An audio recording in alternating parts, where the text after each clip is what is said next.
Proses pencernaan makanan dimulai sejak makanan masuk ke dalam mulut.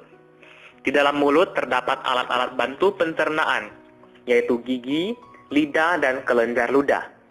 Di dalam mulut terjadi proses pencernaan secara mekanik dan kimiawi. Selanjutnya, makanan akan didorong ke dalam kerongkongan pada saat proses penelanan. Kerongkongan merupakan saluran penghubung antara rongga mulut dengan lambung. Kerongkongan berfungsi sebagai jalan makanan yang telah dikunyah dari mulut menuju lambung. Lambung ataupun ventriculus merupakan kantung besar yang terletak di sebelah kiri rongga perut sebagai tempat terjadinya sejumlah proses pencernaan.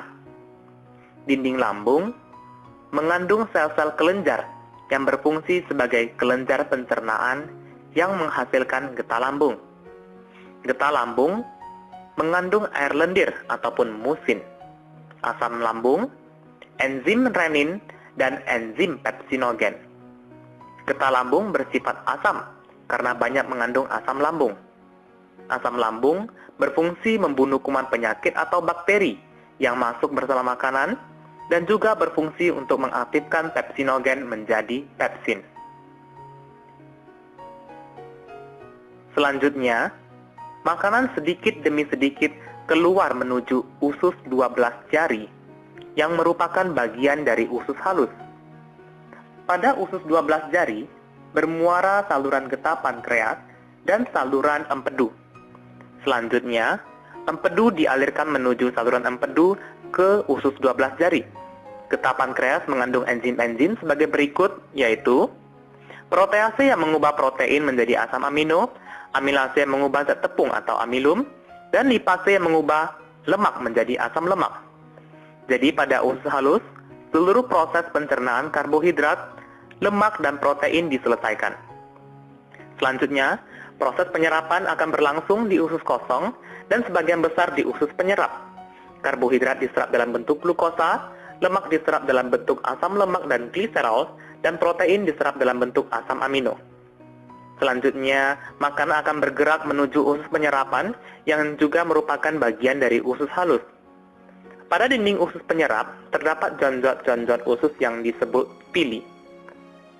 Pili berfungsi memperluas daerah penyerapan usus halus, sehingga sari-sari makanan dapat terserap lebih banyak dan cepat. Dinding pili banyak mengandung kapiler darah dan kapiler limfe, ataupun pembuluh getah bening usus.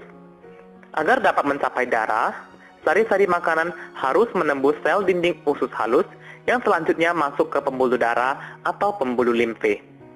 Asam lemak dan gliserol bersama empedu membentuk suatu larutan yang disebut misel. Pada saat bersentuhan dengan sel pili usus halus, gliserol dan asam lemak akan terserap. Umumnya sari makanan diserap saat mencapai akhir usus halus. Sisa makanan yang tidak diserap secara perlahan-lahan bergerak menuju usus besar. Pada usus besar yang disebut juga dengan kolon, akan terjadi proses pembusukan makanan. Usus besar terdiri dari bagian yang naik, yaitu dimulai dari usus buntu, bagian mendatar, bagian yang menurun, dan berakhir pada anus. Di dalam usus besar, terdapat bakteri Escherichia coli. Bakteri ini membantu dalam proses pembusukan sisa makanan menjadi feses. Selain membusukkan sisa makanan, bakteri Escherichia coli juga membantu untuk menghasilkan vitamin K. Vitamin K berperan penting dalam proses pembentukan darah. Perjalanan makanan sampai di usus besar dapat mencapai 4-5 jam. Namun, di usus besar, makanan dapat disimpan sampai 24 jam.